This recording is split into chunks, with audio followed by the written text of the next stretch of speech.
పరమగీతము 1వ అధ్యాయము 2వ వచనం.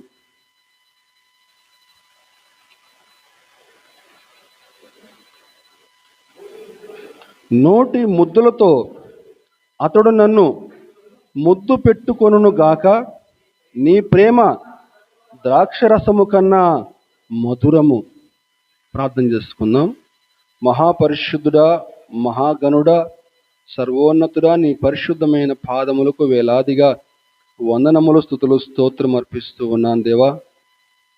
అయా, ఈ మధ్యాహ్నకాల సమయంలో ఈ యొక్క ఉపవాస కోడికలో ఇంతవరకు ప్రభు అయా, నీ బిడ్డల ప్రభు దేవా, అయా నైనా నీకు విజ్ఞాపనలు చేశారు నా ప్రభు దేవా. అయా, అనేక విధాలుగా నైనా నీకు మొరపెట్టి ఉన్నారు దేవా. మా యొక్క ప్రార్థనలు, మా యొక్క విజ్ఞాపనలు అన్నీ మీరు ఆలకించారని నమ్ముచూ ఉన్నాను ప్రభు. నీ పాదాలకి వందనాలు, స్తుతులు, స్తోత్రం దేవా. చక్కని శ్రేష్టమైన ఆరాధన జరిపించుకున్నారు. నీ పాదాలకి వందనాలు, స్తోత్రం తండ్రి. అయా, ఇదిగో చదువుకున్న వాక్య భాగంలోంచి దేవనైనా కొన్ని ఆత్మీయ సత్యాలు, శ్రేష్టమైన సత్యాలు అయా మాకు బోధించమని అడుగుచున్నాను నా ప్రభానైనా. నీ బిడ్డలు ఎంతో ఆశ కలిగిన ప్రభు నీ యొక్క వాక్యము అయా వినాలని ప్రభు వచ్చి ఉంటుండగా ప్రభు దేవ, అయా వాక్యము ద్వారా వారితో మాట్లాడమని అడుగుచున్నాను. ఇక్కడున్న ప్రతి బిడ్డను దర్శించమని అడుగుచున్నాను నా ప్రభా. నీ పాదాలకి వందనాల స్తోత్రం. వినగల చెవులు, గ్రహించే హృదయం ప్రతి ఒక్కరికి దయచేసి నీకు సిలువ చట్టును మరుగుపరిచి మీరు మాత్రమే మహిమ, ఘనత, ప్రభావం పొందునని మా ప్రభువును మా రక్షకుని ప్రియకుమారుడు యేసుక్రీస్తు వారి అతి శ్రేష్టమైన నామములో మిక్కిలి వినమగడి వేడుకొనుచున్నాము తండ్రి. ఆమెన్. నోటి ముద్దులతో అతడు నన్ను ముద్దు పెట్టుకొనును గాక, నీ ప్రేమ ద్రాక్షరసము కన్నా మధురము. దేవునికి స్తోత్రం. ఈ మాటలు చదవగానే చాలా మందిలో రకరకాల ఆలోచనలు వస్తూ ఉంటాయి. పరిశుద్ధ గ్రంథంలో ఏం మాటలండి, ముద్దులు అంటాడేంటి, ఇది పరిశుద్ధ గ్రంథం కదా, ఇందులో ఈ ముద్దులేంటి, ఇటువంటి ముద్దులు అవి ఉంటే ఇది పరిశుద్ధ గ్రంథం అవుద్దా, నోటి ముద్దులు అని చెప్పి అంటాడు అని చెప్పని చాలామంది ఈ పరమగీతం గురించి చాలా కామెంట్ చేస్తూ ఉంటారు. ఈ పరమగీతం ఒక బూతు గ్రంథం అని చెప్పని, ఈ బూతు గ్రంథం బైబిల్లో ఉంది, ఇది పరిశుద్ధ గ్రంథం ఎట్లా అవుతుంది అని చెప్పని మీకు చాలామంది చూసే ఉంటారు సోషల్ మీడియాలో. కానీ గమనించాలండి, బైబిల్ ఒక మహోన్నతమైన గ్రంథం. ఆ మహోన్నతమైన దేవుడు అనాది కాలంలోనే ఆదాము హవ్వలకి వైవాహిక బంధాన్ని ఏర్పాటు చేసి భార్యాభర్తలు చక్కని ప్రేమానురాగాలు కలిగి ఉండాలని చెప్పని బోధించాడు. ఎఫెసీ పత్రిక చూస్తే ఏముంటుందండి, భార్యలారా మీ భర్తలకు లోబడి ఉండండి, భర్తలారా మీ భార్యలను ప్రేమించండి అని చెప్పి చెప్తుందండి వాక్యం. అద్భుతమైనటువంటి పుస్తకం అండి ఇది. వివాహమైన భార్య భర్తలు చక్కని ప్రేమానురాగాలు కలిగి ఉండాలని చెప్పి వాక్యం బోధిస్తూ ఉంటే, సాతాను ఈనాడు భార్యాభర్తల మధ్య విద్వేష బీజాలు నాటి కుటుంబ సంబంధాలకు బయట ప్రేమ బీజాలు నాటుతూ ఉన్నాడు. వాస్తవం అది. ఈనాడు ఆ యొక్క సాతాను మాయలో చిక్కుని పోయి అనేక మంది తమ కుటుంబ జీవితాలు నాశనం చేసుకుంటూ ఉన్నారు. అందుకే చాలామంది బైబిల్ పండితులు ఏం చెప్తారని చెప్పారంటే, వివాహమైన భార్యాభర్తలు ఖచ్చితంగా ఒక్కసారైనా ఈ పరమగీతం చదివి తమ యొక్క వైవాహిక జీవితాన్ని మరింత ఆనందమయం చేసుకోవాలని చెప్తూ ఉంటారు. దేవునికి స్తోత్రం కలుగునుగాక. హల్లెలూయా. అయితే ఆ విషయాన్ని పక్కన పెడితే ఇందులో మనకి ఇద్దరు వ్యక్తులు కనిపిస్తారు. మొట్టమొదటిగా షూలమ్మితి కనిపిస్తూ ఉంది, తర్వాత ఆమె ప్రియుడు, ఇద్దరు కనిపిస్తూ ఉన్నారండి. ఇక్కడ ప్రియురాలు షూలమితి ఏమంటుందని చెప్పానంటే, నోటి ముద్దులతో అతడు నన్ను ముద్దు పెట్టుకొనును గాక. షూలమితి షూలమితి ఒక గొర్రెలను కాచుకునే అమ్మాయి. గొర్రెలను కాచుకునే గొర్రెలను కాచుకునే వాళ్ళు ఎట్లా ఉంటారండి? ఏమండి, ఎట్లా ఉంటారు చెప్పండి? పాలుగారే పసివాళ్ళలాగా, ముట్టుకుంటే మాసిపోయేలాగా ఉంటారా? ఎట్లా ఉంటారు ఏమండి? ఆ యొక్క ఎండ వేడిమికి నల్లగా అయిపోతారు, అంతే కదా. తెల్లని వాళ్ళు కాస్త నల్లగా అయిపోతారు ఆటోమేటిక్గా. ఎందుకంటే పొద్దుస్తమానం కూడా ఎండలో ఉండాలి కదా. అందుకే అంటున్నాం, ఏముంటుంది చెప్పండి, నేను నల్లని దానను, నేను 6వ వచనం, నల్లని దానని నన్ను చిన్న చూపులు చూడకుడి. నేను ఎండ తగిలిన దానని అంటుందండి. కానీ ఆమె నల్లనిదే, కానీ ఆమె సౌందర్యవంతురాలట. ఆ సౌందర్యవంతురాల్ని ఈ ప్రియుడు సొలొమోను ప్రేమించి ఆమె వద్దకి రాజుగా వెళ్తే ఆమె తనతో మాట్లాడదేమో, భయపడి వెళ్ళిపోద్దేమో అని చెప్పని మారు వేషంలో ఆమె దగ్గరికి పోయాడండి. ఏమంటున్నాడు పోయి అని చెప్పానంటే, మనకి ఒక చక్కని మాట ఉందండి. పరమగీతం 1వ అధ్యాయం 15వ వచనంలో, నా ప్రియురాలా నీవు సుందరివి, నీవు సుందరివి, నీ కన్నులు గువ్వ కండ్లు. యొక్క పరమగీతం చాలా అద్భుతమైన గ్రంథం అండి.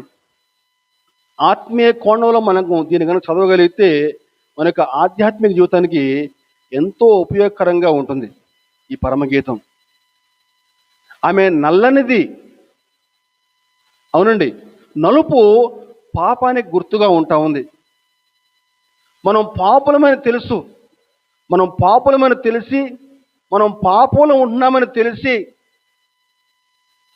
మన హృదయంలో తలంపులంతా కూడా పాపమే అని చెప్పని తెలిసి కూడా ఆ ప్రభు మన యొక్క పాపాలు పరిహరించడానికి పాపరహితుడుగా ఈ లోకంలో జన్మించాడు. ఎలా జన్మించాడు? రాజులకు రాజుగా ఆయన ఈ లోకంలోకి రాలేదండి. చక్రవర్తిగా ఆయన ఈ లోకంలోకి రాలేదు. నీవు నేను ఏ రూపంలో అయితే ఉన్నామో అదే రూపంలో ఆయన ఈ లోకంలో జన్మించాడు. ఏ రూపంలో వస్తే ఆయన నీకు నాకు అర్థమవుతాడో అదే రూపంలో ఆయన జన్మించాడు. నీవు నేను ఎలాగైతే ఆయన అర్థం చేసుకుంటామో, సమీపింపరాని తేజస్సులో నిత్యత్వం ఉన్నటువంటి దేవుడు ఆ యొక్క మహిమను వదిలి నీ కొరకు నా కొరకు మనల్ని ఎంతగానో ప్రేమించి ఈ లోకంలో జన్మించినటువంటి ఆ ప్రభు యొక్క ప్రేమను ఏమండి ఏమని మనం ఆయన్ని కీర్తించగలం? నోటి ముద్దులతో అతడు నన్ను ముద్దు పెట్టుకొనుగాక. ఈ యొక్క మాటను మనం జాగ్రత్తగా కొంచెం ఆత్మీయంగా అర్థం చేసుకుంటే అది దైవిక ప్రేమ ముద్దుగా మనం అర్థం చేసుకోవాలండి. ఆ పరమ తండ్రికి తన బిడ్డల పట్ల ఉన్నటువంటి ఆ యొక్క ప్రేమ బంధాన్ని ఈ యొక్క వాక్యం చూపిస్తూ ఉందండి. అవునండి, బైబిల్ మనం జాగ్రత్తగా అర్థం చేసుకుంటే మనకి పాత నిబంధనలో ఆ పరమ తండ్రి ప్రియుడుగా కనిపిస్తే ఇశ్రాయేలు జనాంగము ప్రియురాలుగా కనిపిస్తూ ఉంటుంది. కొత్త నిబంధనలో రక్షకుడు యేసుక్రీస్తు ప్రియుడుగా ఉంటే సంఘము వధువుగా ప్రియురాలుగా కనిపిస్తూ ఉంది. యేసుక్రీస్తు ప్రియుడుగా ఉంటే విశ్వాసి ప్రియురాలుగా ఉన్నాడండి. దేవుని నామానికి మహిమ కలుగును. ఇలా మనం ఆత్మీయంగా అర్థం చేసుకుంటూ మనం వాక్యాన్ని మనం చదువుకుంటూ ముందుకు పోవాలి. నోటి ముద్దులతో అతడు నన్ను ముద్దు పెట్టుకొనుగాక. ఈరోజు మన వాక్యాంశం ఏంటని చెప్పంటే, బైబిల్ గ్రంథంలోని ముద్దులు ఒక ఆత్మీయ పరిశీలన. బైబిల్ గ్రంథంలో ఆది కాండం చూసుకుంటే ప్రకటన వరకు కూడా ఎన్నో రకాల ముద్దులు చెప్పబడ్డాయి. కొత్త నిబంధనలో పౌలు గారు చెప్తారు, రోమా పత్రికలోను కొరింథీ పత్రికలో కూడా రోమా 16:16 చూసుకుంటే, రోమా 16:16 చూసుకుంటే, పవిత్రమైన ముద్దు పెట్టుకుని ఒకనికొకడు వందనములు చేడి క్రీస్తు సంఘములనియు మీకు వందనములు చెప్పుచున్నవి. అలాగే 1 కొరింథీ 16:20 కూడా, 1 కొరింథీ 16:20, సహోదరులందరూ మీకు వందనములు చెప్పుచున్నారు, పవిత్రమైన ముద్దు పెట్టుకుని మీరు ఒకరికొకరు వందనములు చేసుకునుడి. ముద్దు పెట్టుకుని, పవిత్రమైన ముద్దు పెట్టుకుని. ముద్దు ప్రేమకు నిదర్శనం, ముద్దు సంతోషానికి నిదర్శనం అండి. ముద్దు సమాధానానికి గుర్తుగా ఉంది. ముద్దు కుటుంబ సంబంధాలలో ఆప్యాయతకు నిదర్శనంగా ఉంటా ఉంది. ఈరోజు బైబిల్లోని కొన్ని ముద్దులు, అందులో కొన్ని ఆత్మీయ అర్థాలు మీకు వివరించే ప్రయత్నం చేస్తాను. మొట్టమొదటి ముద్దు సమాధానపు ముద్దు. మొట్టమొదటి ముద్దు సమాధానపు ముద్దు. అది దేవుని ముద్దు. అనాది కాలంలో దేవుడు తన స్వరూపములో, తన పోలికలో ఆదామును చేసి, ఆదాము ఒంటరిగా ఉన్నాడని చెప్పని ఆదాముకు తోడుగా హవ్వను సృజించి, వారిని సకల సమృద్ధి గల ఏదైనా తోటలో వారిని ఉంచి, ఆ యొక్క ఏదైనా తోటను సేద్యం చేసుకొని సంతోషంగా జీవించమని చెప్తే, ఆ దేవాది దేవుని యొక్క ప్రేమను పక్కన పెట్టి సాతాను యొక్క మాటలు విని దేవునితో ఉన్న సమాధాన బంధాన్ని చెడగొట్టుకున్నారు, తెంచేసుకున్నారు. ఆ తర్వాత నోవహు కాలంలో జలప్రళయం తర్వాత అబ్రహాముని ప్రభు ఏర్పరచుకుని, అబ్రహాముని ప్రత్యేకపరిచి, అబ్రహాము కుమారుడు ఇస్సాకు, ఇస్సాకు యొక్క కుమారుడు యాకోబు, యాకోబు యొక్క సంతానము ఇశ్రాయేలుని అధికంగా ప్రేమించి వారిని ప్రత్యేకమైన జనాంగంగా ఉండమని చెప్పని, వారికి పాలోతెనలు ప్రవహించి దేశాన్ని కానుకగా ఇస్తే,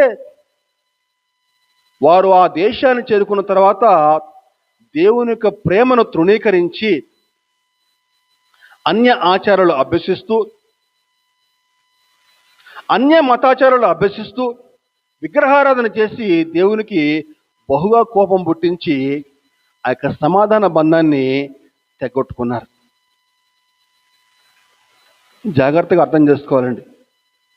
అందుకే దేవుడు మలాకి గ్రంథం తర్వాత 400 ఏళ్ల పాటు మౌనంగా ఉన్నాడండి. ఈ విధంగా దేవునితో మానవుడు సమాధాన బంధాన్ని తెగొట్టుకున్న తర్వాత దేవునికి మానవునికి మధ్య ఒక పెద్ద అగాధం ఏర్పడింది.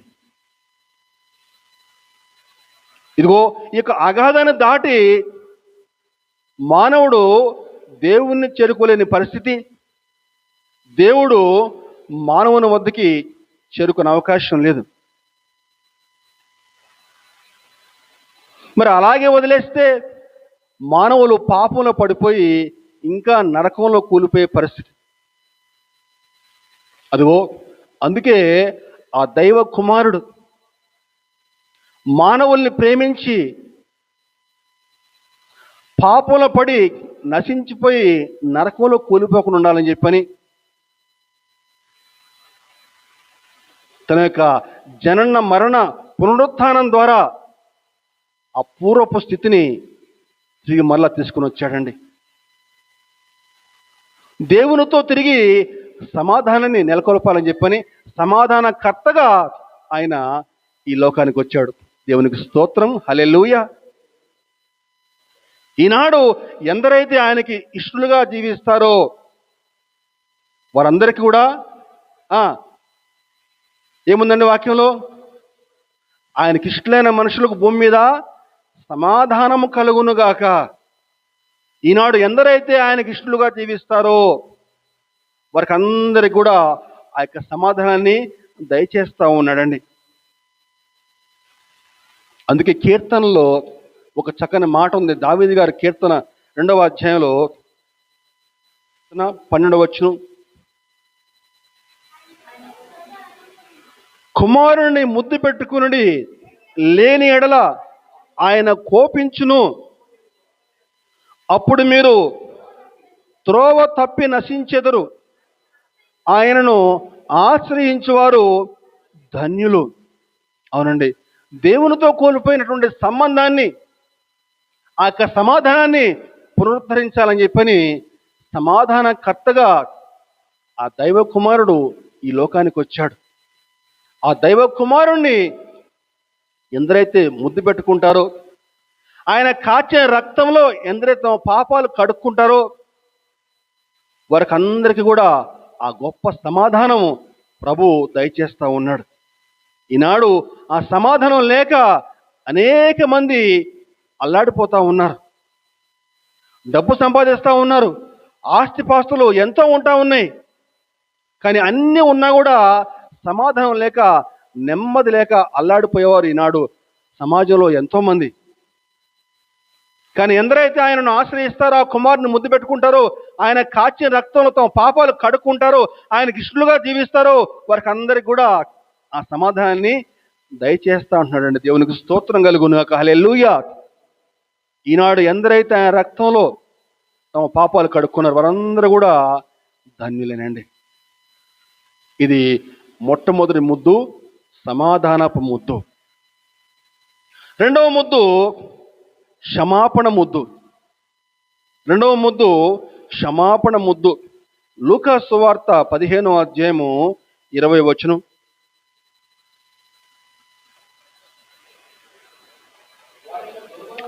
వాడింకా దూరముగా ఉన్నప్పుడు తండ్రి వానిని చూచి కనికరపడి పరిగెత్తి వాని మెడ మీద పడి ముద్దు పెట్టుకొనెను.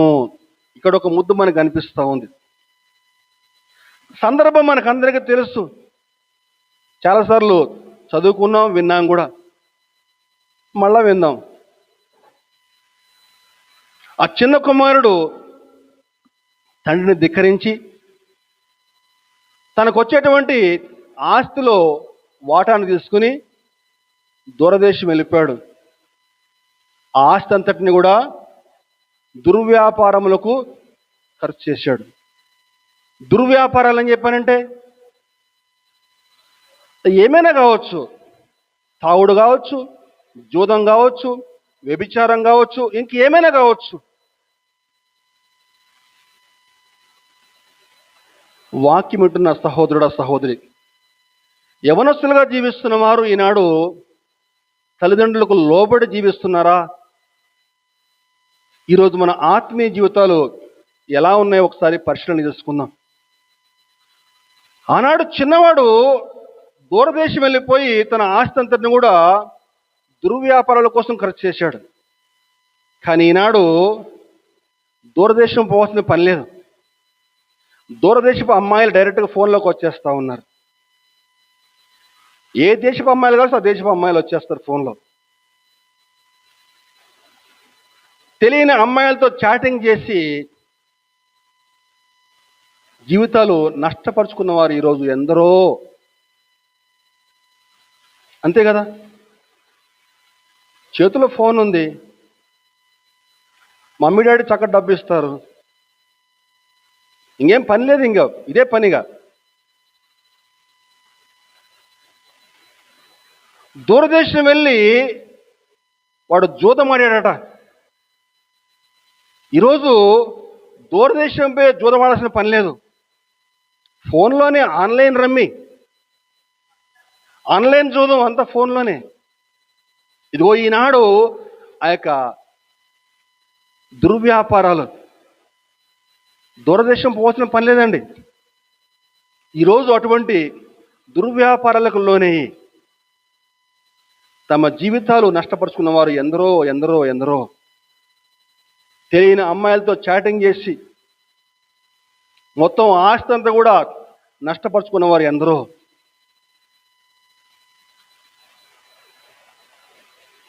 తల్లిదండ్రులుగా ఈరోజు మనకు ఒక చక్కని బాధ్యత ఉందండి. పిల్లలు ఏం చేస్తున్నారు వారిని ఒక కంట కనిపెట్టాలి. వారి యొక్క స్నేహాలు ఎలా ఉన్నాయి, ఎవరితో మాట్లాడుతున్నారు. కాలేజీకి వెళ్ళి వచ్చిన తర్వాత కొద్దిసేపు వారితోటి గడపాలి. ఆ డే టు డే యాక్టివిటీస్ ఎలా ఉన్నాయి, వారి స్నేహితులు ఎవరు, ఎవరితో మాట్లాడుతూ ఉన్నారు, వారు ఒకవేళ ఫోన్ యూజ్ చేస్తూ ఉంటే ఫోన్ చెక్ చేయాలి, ఖచ్చితంగా చెక్ చేయాలి. ఏమన్నా అన్వాంటెడ్ థింగ్స్ ఏమన్నా ఫోన్లో ఏమన్నా జరుగుతున్నాయా, ఇది మన బాధ్యత అయి ఉంటా ఉందండి. ఆ రోజు ఆ కుమారుడు దూరదేశం పోయి తన ఆస్తి అంతా కూడా తగలబెట్టేశాడు. ఆస్తి అంతా కూడా ఖర్చు అయిపోయిన తర్వాత తినడానికి తిండి లేకపోతే ఏం చేశాడండి, పందులు కాచుకునే వాడి దగ్గర ఉద్యోగానికి చేరాడు. ఆ ఉద్యోగం చేసుకుంటూ ఆకలి తట్టుకోలేక ఆ పందులు తినే పొట్టేమని దొరుకుద్దేమో అని చెప్పి అది తినాలని చెప్పి అనుకున్నాడు, కానీ అది కూడా వాడికి దొరకలేదటండి. అదిగో అప్పుడు ఒక చక్కని మాట వాక్యంలో ఉందండి. లూకా సువార్త 15వ అధ్యాయము 17వ వచనం. అయితే బుద్ధి వచ్చినప్పుడు వాడు, నా తండ్రి వద్ద ఎంతో మంది కూలివాండ్రకు అన్నము సమృద్ధిగా ఉన్నది, నేనైతే ఇక్కడ ఆకలికి చచ్చిపోచున్నాను అని అనుకుని తండ్రి వద్దకు బయలుదేరాడండి. బుద్ధి వచ్చినప్పుడు వాడికి బుద్ధి వచ్చింది. ఎప్పుడు బుద్ధి వచ్చిందండి? చేతులు గాలేక బుద్ధి వచ్చింది. మొత్తం నష్టపరుచుకున్నాడు ఆస్తి అంతా కూడా.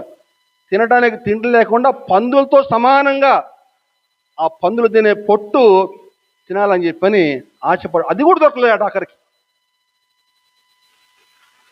తండ్రి వద్దకు బయలుదేరాడు. వాడి అవతారం ఎట్లా ఉంటుందో ఒకసారి మనం ఊహించుకుందాం. ఎట్లా ఉంటాడు? అంత మురికి బట్టలు. ఏమండి, మనం బస్సులో ప్రయాణం చేస్తామని అనుకోండి, ఆ అవతారం తోడని బస్సు ఎక్కాడు అనుకోండి, ఎంత అసహించుకుంటాం. మనం పక్కన కూర్చోబెట్టుకుంటామా? అసలు వాడని వెళ్ళిపోవాలి, లేకపోతే మనం వెళ్ళిపోవాలి అక్కడి నుంచి. అంతే కదా? అంటే మనం ఆ సీన్ ఒకసారి ఊహించుకుందాం మనం. కానీ వాక్యంలో ఉందని గొప్ప మాట ఏంటని చెప్పానంటే, ఆ కుమారుణ్ణి దూరం నుంచి చూసిన తండ్రి ఆ కుమారుడు యొక్క అవతారం ఎట్లా ఉందో కుమారుడు గుర్తుపట్టాడు.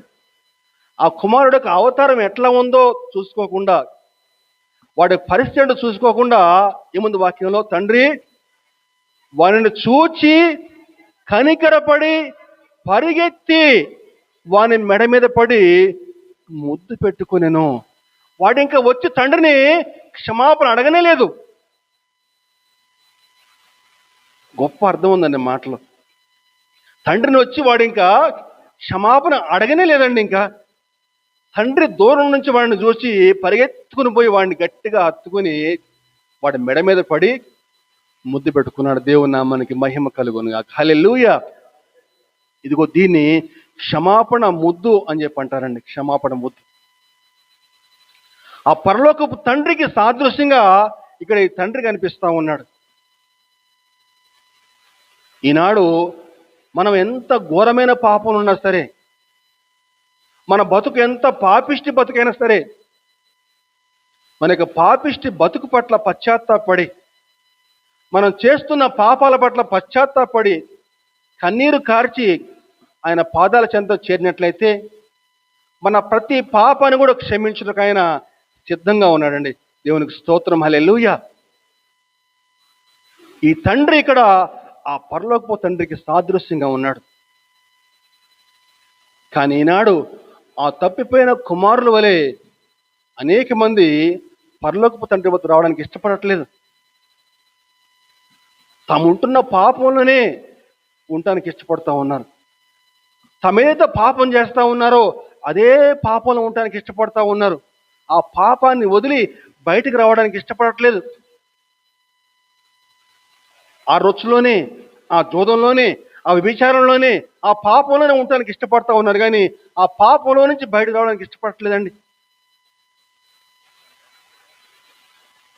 సొలొమోను గారు తన యొక్క జీవిత కాలంలో 3 గ్రంథాలు రాశారు. సామెతలు, ప్రసంగి, పరమగీతం. 3 రాశారు. పరమగీతం ఇప్పుడు మనం చెప్పుకున్నాం. సామెతలు మనలో చాలామంది తెలుసు. ప్రసంగి గ్రంథం అండి. తన జీవితాన్ని అంతా కూడా తనకి ఇష్టం వచ్చినట్టు అనుభవించి ఇదంతా కూడా వ్యర్థమని తెలుసుకున్నాడు సొలొమోను గారు. ఇదంతా కూడా వ్యర్థం, ఇదంతా కూడా ఉపయోగం లేదు, ఇదంతా కూడా అని చెప్పి తెలుసుకుని తన యొక్క వృద్ధాప్యంలో ఆ గ్రంథాన్ని రాశాడు. ఇదంతా కూడా వ్యర్థము వ్యర్థము వ్యర్థం అని చెప్పి అంటాడు ప్రసంగి గారు. ఒక చక్కని మాట అందులో ఉందండి. ప్రసంగిలో 12వ అధ్యాయము 1వ వచనం, దుర్దినములు రాకముందే ఇప్పుడు వీటి యందు నాకు సంతోషము లేదని నీవు చెప్పు సంవత్సరములు రాకముందే తేజస్సునకు సూర్య చంద్ర నక్షత్రములకు చీకటి కమ్మక ముందే వాన వెలిసిన తర్వాత మేఘములు మరలా రాకముందే నీ బాల్య దినములందే నీ సృష్టికర్తను స్మరణకు తెచ్చుకో అని చెప్తున్నానండి. ఏముంది మాటలు? ఇప్పుడు వీటి యందు నాకు సంతోషము లేదని నువ్వు చెప్పు సంవత్సరములు రాకముందే. ఆ మాట కొంచెం జాగ్రత్తగా అండర్లైన్ చేస్తారా? చెప్దాం ఒకసారి. ఇప్పుడు వీటి యందు నాకు సంతోషం లేదని నీవు చెప్పు సంవత్సరములు రాకముందే. దాని అర్థం ఏంటని చెప్పానంటే, మనం ఒక వయసు వచ్చిన తర్వాత పెద్దవాళ్ళకి స్వీట్ పెట్టామనుకోండి, ఏమంటారు? వద్దులే నాన్న, నాకు షుగర్ వచ్చింది, ఈ మధ్య డాక్టర్లు తినొద్దని చెప్పారు. సరే, షుగర్ వచ్చింది కదా అని చెప్పి మనం హార్ట్ ఇచ్చామనుకోండి, ఏమంటారు? వద్దు నాన్న, నాకు కొంచెం గ్యాస్ ట్రబుల్, ఏమండి ఆయిల్ ఫుడ్స్ తినొద్దని చెప్పారు డాక్టర్లు. అంటే స్వీటు తినడు, హార్ట్ తినడు. ఇప్పుడు వీటి యందు నాకు సంతోషం లేదని చెప్పు సంవత్సరం రాకముందే. అంటే ఎదురుగా అన్నీ ఉంటాయి, పంచభక్ష పరిమాణాలు అన్నీ ఉంటాయి, కానీ తినలేడు పాపం. అదిగో ఆ స్థితి రాకముందే నీ బాల్య దినములందే నీ సృష్టికర్తను స్మరణకు తెచ్చుకో. ఎంత గొప్ప మాట అండి! చాలా అద్భుతమైన మాట అండి. ఇప్పుడు వీటి యందు నాకు సంతోషం లేదని నువ్వు చెప్పు సంవత్సరము రాకముందే తేజస్సుకు సూర్య చంద్ర నక్షత్రములు చీకటి కమ్మక ముందే నీ బాల్య దినములందే నీ సృష్టికర్తను స్మరణకు తెచ్చుకో. సమూయేలుని దేవుడు పిలిచినప్పుడు సమూయేలు చాలా చిన్నవాడు. దావీదుని దేవుడు అభిషేకించినప్పుడు దావీదు కూడా చాలా చిన్నవాడే. ఇర్మియాని దేవుడు సేవకు పిలిచినప్పుడు ఇర్మియా కూడా చాలా చిన్నవాడేనండి. సొలొమోను సింహాసనం ఎక్కినప్పుడు కూడా సొలొమోను పెద్ద వయసు ఏం కాదు, యవనస్తుడే. కానీ వారందరూ కూడా దేవుని యొక్క మాటకు లోబడ్డారు కాబట్టి ఈనాడు వారు చనిపోయినా సరే సజీవంగా మనతో మాట్లాడుతూ ఉన్నారండి. దేవునికి స్తోత్రం, హల్లెలూయా. కానీ ఈనాడు దేవుని యొక్క పిలుపును నువ్వు నిర్లక్ష్యం చేస్తా ఉన్నావు. దేవుడిని పిలుస్తున్నాడు రమ్మని చెప్పని, కానీ దేవుని యొక్క పిలుపును నువ్వు నిర్లక్ష్యం చేస్తా ఉన్నావు. దేవుని యొక్క మాట వింటా ఉన్నావు, ఈ పక్క నుంచి వదిలేస్తా ఉన్నావు. నీ బాల్యదినములందు నీ సృష్టికర్తను స్మరణకు తెచ్చుకో. ఎందుకని ఆ విధంగా స్మరణకు తెచ్చుకోవాలో అక్కడ సొలొమోను గారు మనకి ఇంకొంచెం జాగ్రత్తగా ఎక్స్ప్లెయిన్ చేశారండి. ఆ ఒక్కొక్క అంశం మీకు వివరించే ప్రయత్నం చేస్తాను. అది చదువుతూ ఉంటే నాకు కూడా కొంచెం చాలా అద్భుతంగా అనిపించిందండి. ఏమంటారని చెప్పంటే ఆయన, ఆ దినమున ఇంటి కావలి వారు వణుకుదురు. ఆ దినమున అయిపోలే మాట, అక్కడే ఉంది మాట. ఆ దినమున ఇంటి కావలి వారు వణుకుదురట. ఇంటి కావలి వారంటే ఎవరండి? మా కాపలా కాసేవారు కదా. అదే ఇల్లు అని చెప్పానంటే మన దేహం. మన దేహాన్ని కావలి కాసేవారు ఎవరు? మన చేతులండి. ఈరోజు మన చేతులు దృఢంగా ఉన్నాయి. యవ్వన వయసులో నువ్వు చక్కగా పని చేసుకోగలవు, యంత్ర బరువుని జాగ్రత్తగా మోయగలవు, చక్కగా బండి నడపగలవు, లారీ నడపగలవు. ఏమండి, నువ్వు ఏ పని అంటే ఆ పని చేయగలవు, చక్కగా అద్భుతంగా బొమ్మలు గీయగలవు, చక్కగా నోట్స్ రాయగలవు. కానీ ఒక వయసు రాబోతా ఉంది. ఆ వయసు ఎట్లాంటి వయసు అని చెప్పంటే, ఆ దినమున ఇంటికి కావాలి వారిని చేతులు వణుకుతాయి. నీ చేతులు వణుకుతూ సరిగా గ్లాస్ కూడా నువ్వు పట్టుకోలేవు, వణుకుతా ఉంటాయి నీ చేతులు.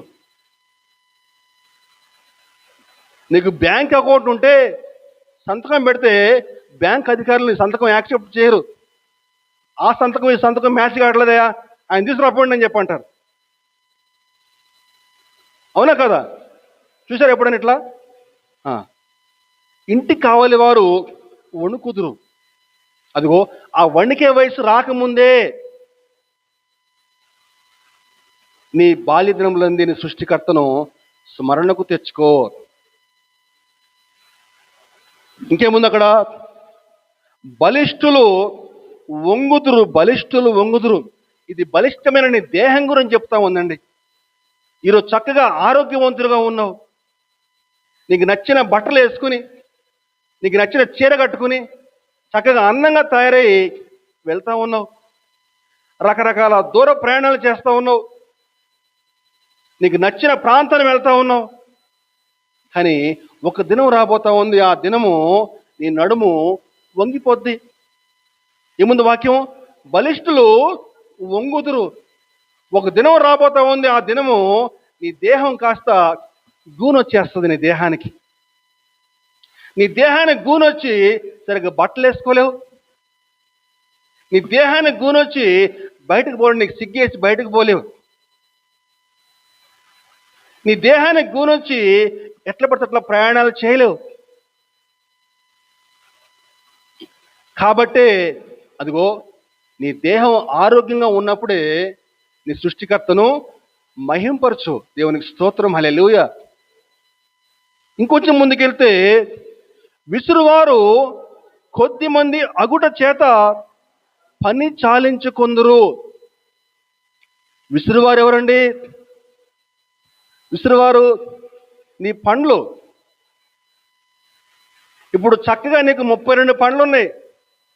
చికెన్ బిర్యానీ, మటన్ బిర్యానీ చక్కగా ఎంజాయ్ చేస్తూ ఉన్నావు. నీకేది కావాలన్నా చక్కగా తింటా ఉన్నావు హాయిగా. కానీ ఒక వయసు వచ్చిన తర్వాత ఆ పండ్లు నెమ్మదిగా ఒక్కొక్కటి ఊడిపోతూ ఉంటాయి. ఏముంది వాక్యం? విసురువారు కొద్ది మంది అగుట చేత పని చాలించుకొందురు. ఒక వయసు రాబోతా ఉంది, ఆ పళ్ళు ఊడిపోయిన తర్వాత నువ్వు మాట్లాడే మాట సరిగా అర్థం కాదు, నువ్వు ఏం మాట్లాడుతున్నావు సరిగా అర్థం కాదు, దేవుని నోరారా స్తుతించలేవు. కాబట్టి నీ పళ్ళు చక్కగా ఆరోగ్యంగా ఉన్నప్పుడే దేవుణ్ణి నోరారా స్తుతించు. దేవునికి స్తోత్రం, హల్లెలూయా. కిటికీల గుండా చూచువారు కానలేక ఉందురు. నీ కళ్ళు ఈరోజు నీ కళ్ళు దేవుణ్ణి మహిమపరిచేందుకు వాడుతున్నావా, లేకపోతే సాతాను క్రియల కోసం వాడుతున్నావా? ఈనాడు తమ కళ్ళని సాతాను క్రియల కోసం వాడేవాళ్ళు అనేక మంది. ఆనాడు హవ్వ నేత్రాశ వల్ల పాపంలో పడిపోయింది. ఆకాను నేత్రాశ వల్ల తన కుటుంబం అంతా కూడా నష్టపరుచుకున్నాడు. గెహజీ నేత్రాశ వల్ల కుష్ఠరోగం తెచ్చుకున్నాడు. కానీ దావీదు చెప్తా ఉన్నాడు, దేవా నీ ధర్మశాస్త్రమందు ఆశ్చర్యమైన సంగతులు చూసినట్లు నా కన్నులు బాగుగా తెరువు అని చెప్తున్నాడండి.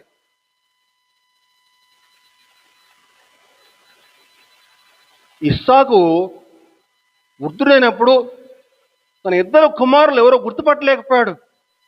ఏశావుని దీవిద్దాం అనుకుని ఏం చేశాడు? బయటికి వెళ్ళి నువ్వు వేట మాంసం పట్టుకుని రా అని చెప్పాడు.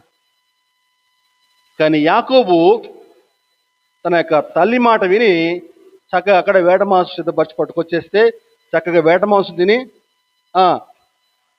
యాకోబుని దీవించేశాడండి. కారణము, ఇస్సాకు వృద్ధుడైపోయాడు, కళ్ళు మందగించినాయండి. కాబట్టి కళ్ళు చక్కగా ఆరోగ్యంగా ఉన్నప్పుడే ధర్మశాస్త్రం మందు ఆశ్చర్యమైన సంగతులు చూచులాగా చేయి ప్రభువా అని చెప్పని దేవునికి ప్రార్థన చేయాలి. దేవునికి స్తోత్రం, హల్లెలూయా. అలాగే తర్వాత మాట ఏంటని చెప్పంటే, తిరుగటి రాళ్ల ధ్వని తగ్గిపోను, వీధి తలుపులు మూయబడును. ఇది నీ చెవులను గురించి చెప్తా ఉందండి. నీ చెవులు, ఈరోజు దేవుడు నీకు ఎంత చక్కని చెవులు ఇచ్చాడని చెప్పానంటే, చాలా చిన్న శబ్దాన్ని కూడా నువ్వు పసిగట్టగలవండి. ఈరోజు మనిషిని కనపడకపోయినా సరే ఫోన్ చేసి మాట్లాడితే ఆ ఫోన్లో ఆ వాయిస్ ఎవరిని గుర్తుపట్టగలవు. ప్రపంచంలో రకరకాల మనుషులు ఉన్నారు, ఒక్కొక్కడిది ఒక్కొక్క గొంతు. కానీ నువ్వు నిద్రలో ఉన్నా కూడా ఆ గొంతు నువ్వు గుర్తుపట్టగలవు. అటువంటి నీకు చెవులు దేవుడు నీకు ఇచ్చాడు. కానీ ఈరోజు ఆ చెవులతోటి దేవుని నువ్వు మహింపరచకుండా, దేవుని పాటలు వినకుండా సినిమా పాట, పొద్దున్న లేస్తే చాలు సినిమా పాటలతో కొంతమందికి తెల్లారుతుంది.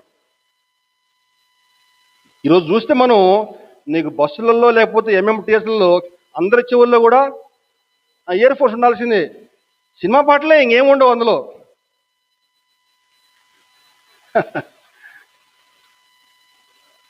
కానీ ఒకనాడు ఏముంది వాక్యంలో తిరుగటి రాళ్ల ధ్వని తగ్గిపోను. ధ్వని తగ్గిపోద్ది. అమ్మకి ఇంకా ధ్వని తగ్గిపోలేదు.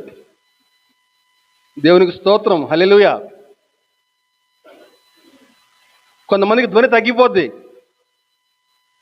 మాట్లాడుతున్నా కూడా ఏమంటారమ్మా, ఏంది నువ్వు ఎంత గట్టిగా అన్నారు, చెవికాడ కేకలేయాలి, అయినా పాపం ఏం అర్థం కాదు. అదిగో అటువంటి పరిస్థితి రాకముందే దేవుడిని చక్కని కళ్ళు ఇచ్చాడు, చక్కని నోరు ఇచ్చాడు, చక్కని పళ్ళు ఇచ్చాడు. ఏమండి, నీ యొక్క అవయవాలన్నీ కూడా ఆరోగ్యంగా ఉన్న సమయంలోనే నీ సృష్టికర్తని మహిమపరచాలండి. సృష్టికర్తను స్మరించుకోవాలి. దేవునికి స్తోత్రం, హల్లెలూయా. ఇంకా చాలా ఉన్నాయండి, అవన్నీ చెప్పాలంటే ఇంకా సమయం దాటిపోద్దని చెప్పి నేను అది పక్కన పెడతా ఉన్నాను. గొప్ప గొప్ప ఆత్మీయ, బైబిల్లో అనేక చక్కని ఆత్మీయ అర్థాలు దాగి ఉన్నాయండి. అదేవిధంగా ఇంకొక మాట కూడా చెప్పాలి నేను. అదిగో ఆ విధంగా పెద్దవాళ్ళ చెవులు మందగించినప్పుడు, వారి యొక్క కంటి చూపు తగ్గిపోయినప్పుడు నువ్వు వారిని నిర్లక్ష్యం చేయకుండా దేవుని యొక్క వాక్యం సెలవిచ్చినట్లు నీ దేశంలో నువ్వు దీర్ఘాయుష్మంతురాగులాగన నీ తల్లిదండ్రిని సన్మానించని చెప్పని వాక్యాన్ని జ్ఞాపకం చేసుకుంటూ తల్లిదండ్రిని మనము సన్మానించాలండి. అప్పుడు దేవుడు మనల్ని దీవించి చక్కని దీర్ఘాయుష్ని, ఆశీర్వాదన మనకు దయచేస్తాడు. దేవునికి స్తోత్రం, హల్లెలూయా. అలాగే మూడవ ముద్దు, 2 ముద్దులు చెప్పుకున్నాం కదా. మొట్టమొదటి ముద్దు సమాధానపు ముద్దు, రెండవ ముద్దు క్షమాపణ ముద్దు, మూడవ ముద్దు పశ్చాత్తాప ముద్దు అండి. లూకా సువార్త 7వ అధ్యాయము 37, 38. ఆ ఊరిలో ఉన్న పాపాత్మురాలైన ఒక స్త్రీ యేసు పరిసయ్యుని ఇంట భోజనమునకు కూర్చోవడానికి తెలుసుకుని ఒక బుడ్డిలో అత్తరు తీసుకుని వచ్చి వెనక తట్టు ఆయన పాదముల యొద్ద నిలబడి ఏడ్చుచు కన్నీళ్లతో ఆయన పాదములు తడిపి తన తల వెంట్రుకలతో తుడిచి ఆయన పాదములు ముద్దు పెట్టుకుని వాటికి అత్తరు పూసెను. ఇక్కడ ఒక ముద్దు కనిపిస్తా ఉంది మనకి. పాదములను ముద్దు పెట్టుకుని, ఇదిగో ఈ ముద్దు పశ్చాత్తాప ముద్దు అండి. ఈరోజు మనకు అందరు కూడా పేర్లు ఉన్నాయండి, అందరికి పేర్లు ఉన్నాయి. కానీ ఇక్కడ ఈ స్త్రీకి పేరు లేదు. ఏం పేరుందండి? ఆమె పేరు పాపాత్మురాలటండి. అంటే ఆమెను పేరు పెట్టి కూడా ఎవరు పిలవట్లేదు, ఆమెను పాపాత్మురాలు అని చెప్పి అంటా ఉన్నారండి. అయితే ఆ పాపాత్మురాలు యేసు ప్రభు ఆ ప్రాంతానికి వచ్చాడని తెలుసుకుని తనకు పాపపు స్థితి పట్ల పశ్చాత్తాపడి, తన బతుకు పట్ల పశ్చాత్తాపడి యేసు ప్రభుని డైరెక్ట్గా ఎదుర్కోవాలంటే ధైర్యం చాలక వెనక తట్టు వచ్చి ఆయన పాదముల యొద్ద కన్నీరు కార్చి ఆ కన్నీళ్లతోటి ఆయన పాదాలు కడిగి తన తల వెంట్రుకలతోటి ఆయన పాదాలు తుడిచి అత్తరు పూస్తా ఉందండి. అంటే ఆ స్త్రీ తన పాపిష్టి బతుకంతా కూడా అక్కడ కన్నీరు కార్చి పశ్చాత్తాపడింది ఆయన పాదాల చెంత. నా బతుకు ఇంతటి పాప బతుకు అని చెప్పని తెలుసుకుందామే. యేసు ప్రభు పాదాల యొద్ద నాకు క్షమాపణ లభిస్తుందని చెప్పని ఆ స్త్రీ విశ్వాసం ఉంచిందండి. ఈనాడు ఆ స్త్రీ చేసిన పని మనకందరికి కూడా ఒక మాదిరిగా ఉందండి. ఈనాడు మనలో కొంతమంది తమ పాపిష్టి బతుకుని ముసుగేసుకుని మొట్టమొదటి ఆదివారం మందిరానికి వచ్చి చుట్టుపక్కల వాళ్ళు ఆ బలలో చేయి వేయకపోతే అని అనుకుంటారేమో అని చెప్పని ఏమాత్రం కూడా భయం భక్తి లేకుండా ఆ బలలో చేయి వేసేవాళ్ళు ఎంతమందో. వాస్తవం, మొట్టమొదటి ఆదివారం ఏమో భక్తి గల వాళ్ళు నటిస్తూ ఉంటారు, మళ్ళీ సోమవారం నుంచి చేసే పనులన్నీ కూడా పాపిష్టి పనులే. దేవుడు వారిని చెప్తున్నాడు ఏంటో చెప్పానంటే, నువ్వు బతుకుచున్నావు అన్న పేరు మాత్రం ఉంది కానీ నువ్వు మృతుడవే. వాక్యం చాలా కఠినంగా చెప్తా ఉందండి. ఆ విధంగా వారిని వారు మభ్య పెట్టుకుంటూ జీవించేవారు ఈనాడు ఎంతమందో. యేసు ప్రభువుని చూడగానే తన పాపిష్టి బతుకంతా కూడా ఆమెకు అర్థమైపోయి కన్నీరు కార్చి ఆయన పాదాల వద్ద కన్నీళ్లతో ఆ పాదాలు కడుగుతూ ఉందండి. ఈరోజు దేవుని సన్నిధికి వచ్చిన తర్వాత నీ యొక్క బతుకంతా కూడా తేటతలం అయిపోవాలి, నీ జీవితం అంతా కూడా తేటతలం అయిపోవాలండి. నీ రహస్య పాపాలన్నీ కూడా ఆయన దగ్గర ఒప్పేసుకోవాలి. ఆ స్త్రీ ఎంత మాదిరిగా ఉందండి మనకి. కన్నీరు కార్చి ఆయన పాదాలు కడిగి తల వెంట్రుకలతోటి ఆ యొక్క పాదాలు తుడిచి అత్తరు పోస్తా ఉందండి. దేవుడు ఆమెతో అంటున్నాడు ఏంటని చెప్పానంటే 7వ అధ్యాయము 48 చూస్తే 7:48 చూస్తే, నీ పాపములు క్షమించబడి ఉన్నవి అని ఆమెతో అనెను. నీ పాపములు క్షమించబడి ఉన్నవి. అలాగే 50 వచనం కూడా చూస్తే, అందుకైన నీ విశ్వాసము నిన్ను రక్షించెను, సమాధానము కలదానవే వెళ్ళుమని ఆ స్త్రీతో చెప్పెను. విశ్వాసం అండి. ఆయన వద్దకు వస్తే నా పాపాలు క్షమించబడతాయి అని చెప్పిన విశ్వాసము ఆ స్త్రీ కనపరిచింది. ఆ గొప్ప విశ్వాసంతో చెప్పుకోలేక ఆయనకు ఎదురుగా వచ్చి ధైర్యం చాలక వెనక నుంచి వచ్చి ఆయన పాదాలు కడుగుతా ఉందండి. ఇదిగో ఈరోజు అటువంటి విశ్వాసం కలిగి మన యొక్క పాపిష్టి బతుకంతా కూడా ఆయన దగ్గర ఒప్పేసుకుంటే ఆయన మన ప్రతి పాపాన్ని కూడా కడిగి ఒక నూతన వ్యక్తిగా మార్చుటకు ఆయన చాలిన దేవుడు అండి. దేవునికి స్తోత్రం, హల్లెలూయా. 3 రకాల ముద్దులు చెప్పుకున్నామండి. అయితే కొన్ని దొంగ ముద్దులు కూడా ఉన్నాయండి. దొంగ ముద్దులు కూడా ఉన్నాయి. దొంగ ముద్దుల్లో ఒకటి పాత నిబంధన ఒక ముద్దు, కొత్త నిబంధన నుంచి మరొక ముద్దు. మొట్టమొదటి ముద్దు విడిచిపెట్టే ముద్దు. ఏ ముద్దది? విడిచిపెట్టే ముద్దు. రూతు గ్రంథం 1వ అధ్యాయము 14వ వచనం. వారు ఎలుగెత్తి ఏడవగా ఓర్ప తన అత్తను ముద్దు పెట్టుకొనెను, రూతు ఆమెను హత్తుకొనెను. వారు ఎలుగెత్తి ఏడవగా ఓర్ప తన అత్తను ముద్దు పెట్టుకుని, ఇక్కడ ఒక ముద్దు కనిపిస్తా ఉంది మనకి, అది విడిచిపెట్టే ముద్దు అన్నమాట. ఇటువంటి వారు మన సమాజంలో చాలామంది కనిపిస్తూ ఉంటారు. మన దైనందిన జీవితంలో కూడా చాలామంది కనిపిస్తూ ఉంటారు.